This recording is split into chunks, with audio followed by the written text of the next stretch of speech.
In a previous video we explored the history behind Cyberware, how it first came about, what its original goals were, and how it evolved over the generations, turning from prosthetic limbs into full-on arm cannons capable of taking out tanks and buildings and whatever you like. But who is behind these creations? We explored Arasaka and Militech, the big guns behind most of the world's military-grade cyberware, but what about those smaller pieces of cyberware? The eyes, the new fingers, the skin, etc. Who is responsible for those creations?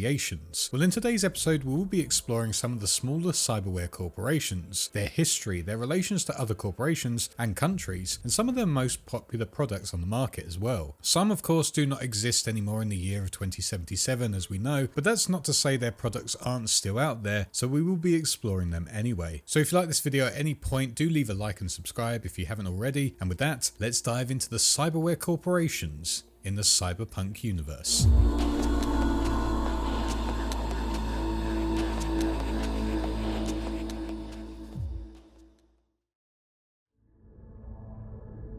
We start with one of the original cyberware corporations that rose during some of the darkest times in the US's and world's history. This is Raven Microcybernetics. During the early years of the 21st century, America was going through the event known as the Collapse, thanks to the stupid decisions made by their extremely corrupt government and its shadow force known as the Gang of Four. Not only that, but the world also experienced a food plague that would be known as the Wasting Plague, essentially a disease that would make it so that regardless of what you ate and how often you ate, you would eventually die of starvation. Not only that, but America was still going to war against people for no reason whatsoever, and during this time one scientist rose to fame, a man known as Dr. Corvus Crowe, who, after completing his doctorate at just the age of 19, went on to work closely with a software engineer known as Janice Grubb for the corporation of Conjiri Technologies, who worked on the first net interface algorithms. At this time he was just in his early 20s and was already changing the world in terms of technology. However, before that project finalized for unknown reasons, Dr. Crowe went on to leave the project and became a founder of a new one known as Biodyne Systems, who were the original creators, or at least the founders, behind the idea of the first viable cyber limbs. This was a major success, and because of it, he became part of a group known as the Biodyne 7, known for their business heads, and with it bought out several fragmented post-collapse corporate holdings. However, by 2009, Biodyne were going bankrupt, and just before they did, Raven Microcybernetics were going to be declared as an official corporate entity. Heading this new corporation of Raven Microcybernetics, Dr. Crowe would go on to buy up Biodyne and together would bring his new venture into a new future, transforming his business into something extraordinary that would go on to be named in American industry's top 20 corporations. By the 2020s, Raven Cybernetics, thanks to their years of knowledge of cybernetic technologies, became the leading American manufacturer of cyberware as well as wetware and cybernetic electronics, with some products being things like the RMC Cybercam EX1, T90000V glasses, remote pair of hands known as the Tripod Waldo set, armor such as the Raven Microcyb Pit Viper and Hooded Viper, enhanced lungs,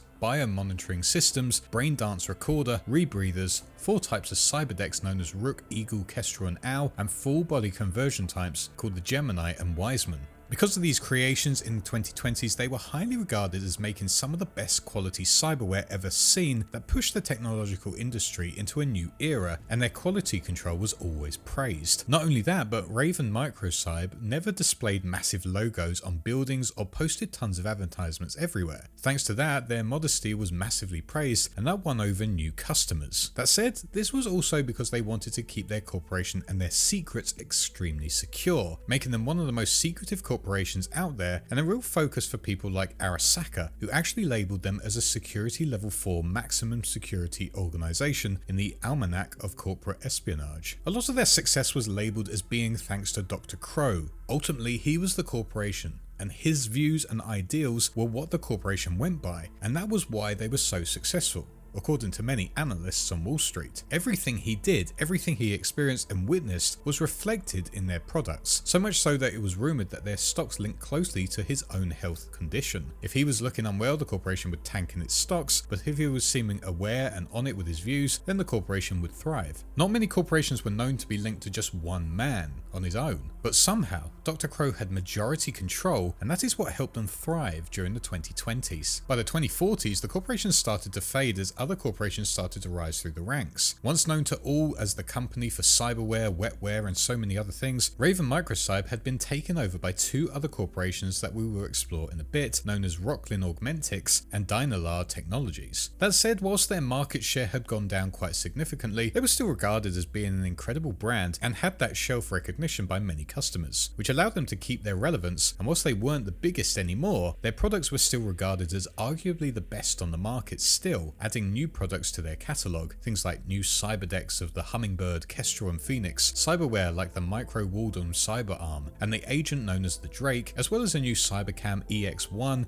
and updated FPCs. By 2077, however, it looks as if the corporation is going into a new era and has started to research new products for customers to match what was going on in the world at that point in time. With that, they created a brand new AI project that would be named Virginia Grantchester, who had one sole goal, and that was to write prose and sell it. Weirdly, this was a major success, and Virginia was widely praised internationally for her work, or its work, and was highly rewarded for it as well. Whilst this might seem weird on the surface, it was reflecting the current trends of the world, as AI music was being taken over the scene and had the top selling albums every year, even beating musicians such as Izzy Wizzy and Us Cracks, so to hear this AI was one of the most praised writers on the planet isn't exactly shocking. To this day, Raven Microcyber still continues to make cyberware, albeit not the same level they did during the 2020s. They are obviously massively praised within the US as they are a US corporation, however the EEC and Asia do not regard this corporation as being very good or worth purchasing from, and they actually despise them as a whole. Raven also seems to have a lot of interest in space and the technology involved with it, meaning that corporations invested in space also despise them as they see them as ultimately a threat. They have tons of enemies, but at the end of the day, they're a corporation, so that is to be common. That said, Orbital Air are a major ally and actually try to use their expertise to help boost their businesses up within the stars, and it seems to work well considering how big Orbital Air were during the 2070s. Will they continue on at this level for years to come? Most would think so, but who knows what corporations can do, and maybe they could be taken out of the equation in just a day by a rival cyberware corporation looking to take over the market. As mentioned, one of the corporations that took over the scene during the 2040s was Rocklin Augmentics. However, this corporation wasn't one that set up during that time. In fact, Rocklin began back in 2004, and its original goal and business was to supply artificial limb technology to the Veterans Administration following the Central American Wars. However, whilst there were praise for this venture, eventually they faded out and lost relevance as newer technology rose to the scene, prosthetic limbs that were far smaller, far leaner, and technologically advanced, making their products look like fossils and completely outdated. Despite being completely ruined by these new corporations taking their business, their corporation still continued on, although barely. That was until the time of the Red, the time period just after the Arasaka Tower bombing, which saw Night City completely covered in radiation and clouds of red dust. During this period of time, the corporation underwent new leadership as the founder's daughter, Jacinda Hidalgo, took over full control, and with it brought about her vision for the corporation's new direction. Here she completely redesigned the cyber limbs their company made to make them look so much more visually appealing to the consumers, and as a result, in the 2030s, Rocklin Augmentics catapulted onto the scene once again and became known for being the cyberware brand to get if you want to stand out. These new cyber limbs completely tore up the rulebook on how to make limbs for customers. They refused all pretense at organic simulation with open frameworks. They all had unique, unusual color schemes and inhuman proportions, and variations existed as well, so you could look however you wanted and could really make a statement. Part of their biggest selling range was their signature Cybernetics series, in which Rocklin worked with extremely popular artists to help them design the limbs, meaning you could buy artificial limbs designed by your favorite singer or artist. This was the perfect time for Rocklin. Not only had they redesigned their whole image, the time of the Red was crippling other corporations, and that was just opening more and more doors for them. And alongside that, this corporation actually hired nomads to help them with their supply chain, meaning they could keep going at the rates no other corporations could during that time. Things evolved even further the following decade in the mid-2040s as they became known for merging fashion with cyberware, creating new lines of augmentics that were not only functional, but had to stand out and follow the trends of fashion going on at the time. If you didn't didn't have a Rocklin Augmentics piece of cyberware, would you actually fit in with the scene? Would you be pushed out of clubs and corporations because you didn't look the part? Most likely, yes. But that said, their image wasn't perfect, and rumours were spreading that deep underground, Rocklin were engaged in dangerous transhumanist experiments. What those experiments were, no one knows, and unfortunately as of 2077, what they are up to is also unknown, but their influence within the world continues, as cyberware is not just for practical use, it is a fashion statement, as you can see with all of the famous stars living in Night City as they don their golden cyber limbs. The other corporation that took over from Raven was Dynalar Technologies, who formed within the 2020s, and like the other two, immediately went into creating cyberware, being regarded as a good brand for things like subdermal armor from head to toe, cyber fingers, extra twist join addition, smart gun weapons link, web hands, endo frames, new teeth, power jaw, as well as equipment like the Smart Grapple and FPCs named Aquarius and Brimstone. Not only that, but they also specialised in chrome-plated cybernetic arms for women, a highly specific demographic which you could say helped them stand out a bit from the others who were targeting everyone. Operating in the north side section of the downtown Night City, Dynalar Technology was a popular brand but was not highly regarded as the best in the business during this period in time. Come the 2040s, and Dynalar continued to do what they did best, expanding their product range and enhancing the equipment they already had. But during this period in time, their business with corporations was ramping up quite a bit, especially with the corporations within Night City. They clearly were popular as well, because throughout Night City, many fake versions of their cyberware were out there being sold, with many creating cheap copies of them. That didn't seem to bother them, however, as they continued to thrive during the 2040s with their new office complex in Night City's North Haywood. By 2076, their relations with Night City and its corporations were clearly at a good level, because the Night City Council went on to pass a new opportunity bill during this time, which completely absolved 32 corporations from their income tax obligations, and with it, Dynalar were part of that, showing that they were in good favour with the council. That said, their public image had a bit of a scare the following year, as a cybernetically enhanced woman went on to murder multiple people near a Dynalar store in Night City. Whilst many did not know of why this happened, many speculated that she actually housed multiple enhancements made by the corporation, and either they malfunctioned, causing her incredible harm and lots of pain, and she wanted to get revenge for it, or it was the last place she was before the enhancements broke down. Regardless, this was just a one-off incident, and that wouldn't really affect them in the long run. However, one product is regarded as something that could be absolutely devastating if in the wrong hands, and that is their new product of the Dynalar Sandevistan, which can slow time down by 50% and can cause utter chaos if in the wrong hands. But that said, it's not cheap, so luckily your average psycho junkie can't get their hands on it unless they were to somehow grab it from a heavily chromed up idiot merc. But with this type of technology, it does show that Dynalar are ahead of the game, and what they could go on to create in the future could be even more devastating than the Sandevistan they place within their soldiers and their mercenaries. Before looking at one of the bigger corporations, there are two who do not have a lot of history, but they do have technology out there, so it's worth mentioning. The first is Cytech, who are extremely limited on information, however they have been around since the 2020s as well, manufacturing and selling all forms of cyberware. Located in Chicago, Illinois, this corporation probably had the market sealed there, especially after the plague event in 2012, leaving them as probably one of the only remaining corporations within that area, most likely creating cyberware related to the atmosphere that was all around Chicago. The only known product that is of theirs in this period of time was their custom cyber hands that contained joints that could bend in whatever direction you wanted and could have multiple fingers attached to it for whatever you needed. Sadly, not much is known after that until the year of 2077, where Cytech underwent a major restructuring to make sure their research went into a new direction that reflected the era, and this included major budget cuts and reduced workforces. One of the major areas hit by this new restructuring was their office within Night City, who were responsible for implant certifications. This part was completely shut down, and that included several people working at the Cytech factory in Arroyo, Santo Domingo, who would be fired on the spot. One of these engineers was Rihanna Kumar, who was furious at the news, but also was desperate to get her research back, and as a result, hired the local fixer of the area, Reyes, to grab the data once again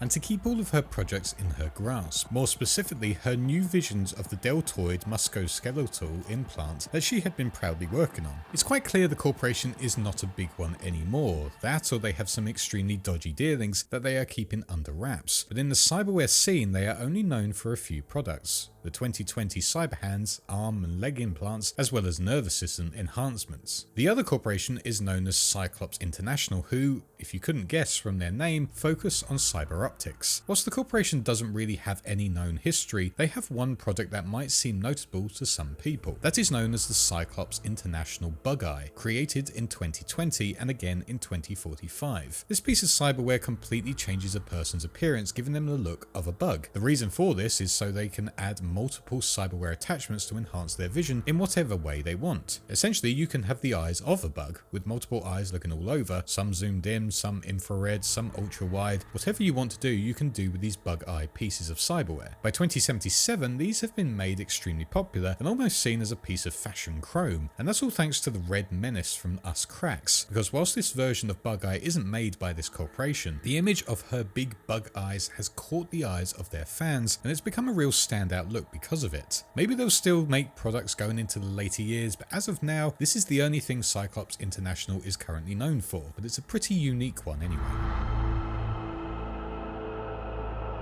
Known to all around the world, Kiroshi is mostly recognized for their brand Kiroshi Optics. However, this corporation is actually a conglomerate of small corporate groups that combine to make the Kiroshi Group. Originally founded as Kiroshi in Kamisawa, Japan in the 1990s, this group would eventually be known for their cybernetics and more specifically had a real focus, no pun intended, on cybernetic optics. That was their specialty. The two major corporations of this group were known as Kiroshi General Cybernetics and of course Kiroshi Optics, which is the corporation that brings in the largest share to the business. But originally this corporation was known for being a watch manufacturer in the 1980s, but as it expanded more and more, it eventually changed its name from Kiroshi to Kiroshi and dived into new technology, more specifically launching an orbital factory with the aid of the Japanese Aerospace Bureau and Kenjiri technology. Thanks to this venture, they were able to dive into the technology of optics more and completely monopolize this type of business. This was simply because the quality of their products were just incredible and so far above the rest and appealed to the masses. During these early years, they created products such as the OptiShield, the optical heads-up display,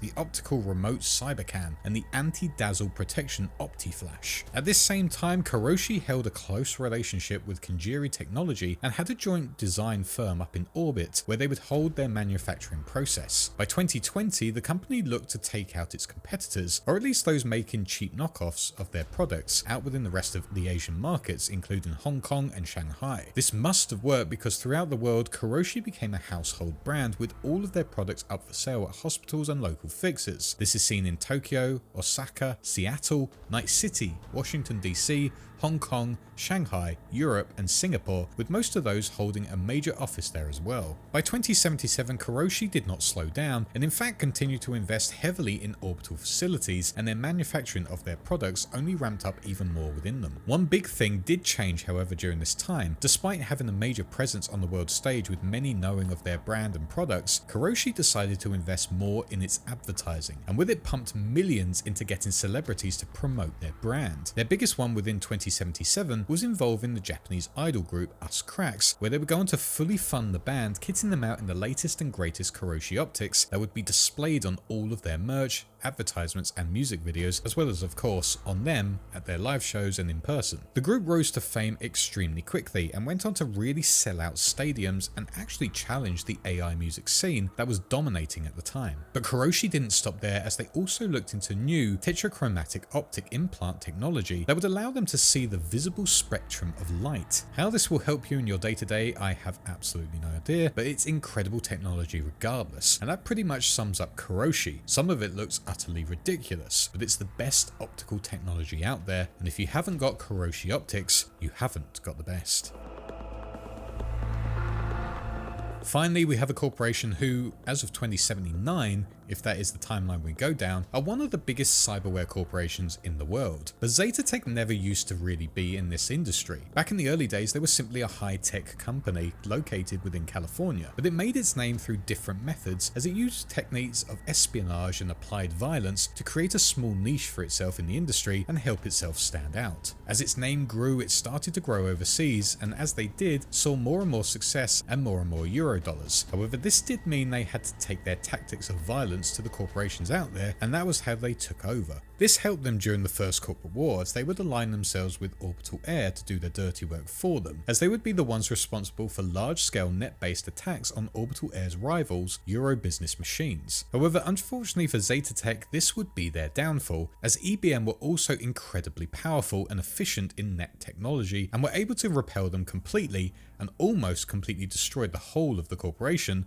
taking them out of the war in 2004. 20 years later, after the Fourth Corporate War had ended, Zetatech was listed as a second-tier corporation, but they were finally in a good position to rebuild themselves now that the corporate world had been kind of reset thanks to the actions of Militech and Arasaka. With this, Zetatech grabbed as many government contracts as they possibly could, as the government was desperate at rebuilding, and thanks to these contracts, Zetatech rose again through the ashes. Soon after that, it held enough funds to start its research projects once again, and with it became a household name thanks to a new creation of Economy 3D printers. Not only that, but they also took over Segatari with their creation of their own Grade A agents, helping them become the most popular agent manufacturer out there. But their biggest success came from the transportation sector, as they were going to design and produce economical and sturdy AVs, which included the Zetatech Aerovox, the Destination, and the Heracles. And by doing all of this, Zetatech was rising once again and becoming a dominant corporation. By 2077, Zetatech finally dived into the cyberware industry, as they would manufacture tons of cybernetics as well as continue producing their AVs and other forms of high-grade technology, which also included their own shipping services, which became widely regarded as some of the best. During this time, their most popular selling product was the Zetatech Atlas AV, most recognizable thanks to Trauma Team, who use it on their day-to-day operations, as well as media outlet N54, as well as another AV called the Surveyor, which was massively popular with organizations like Kang Tao and MaxTac. During that year though, if V were to help the NUSA capture Songbird, Zetatech would rise over the next couple of years and become almost a powerhouse throughout Night City, most likely utilizing the same tactics that they used over the many years, grabbing any and all resources from Arasaka that they didn't need anymore thanks to their collapse at the hands of Yorinobu Arasaka. Ultimately, in the year of 2079, Zetatech went on to dominate 80% of the North American market, and it was said that they had found the solution to cyberpsychosis in its latest batch of cybernetics, thanks to an immune system booster that countered all of the negative traits of old. It seemed like they were the ones to beat, and just looking around Night City during this time, you will notice that the NCPD have new vehicles as well, most likely showing that Zetatech were providing them as well, and with it were in close favour with the Night City Council and governments. Who knows how big they will grow? Just looking at their history, they will probably continue to expand and will not care who gets in their way, and maybe Militech is their next target to topple, and if they do, they will become the most dominant corporation in the world, especially with Arasaka out of the picture as well. But really, only time can tell. But for now, Zetatech as of 2079 are arguably the biggest corporation on this list and make the most impressive cyberware out there. What that cyberware is, we don't unfortunately get to try, but hopefully in the next game we will. But with that said, this has been the cyberware corporations in the Cyberpunk universe.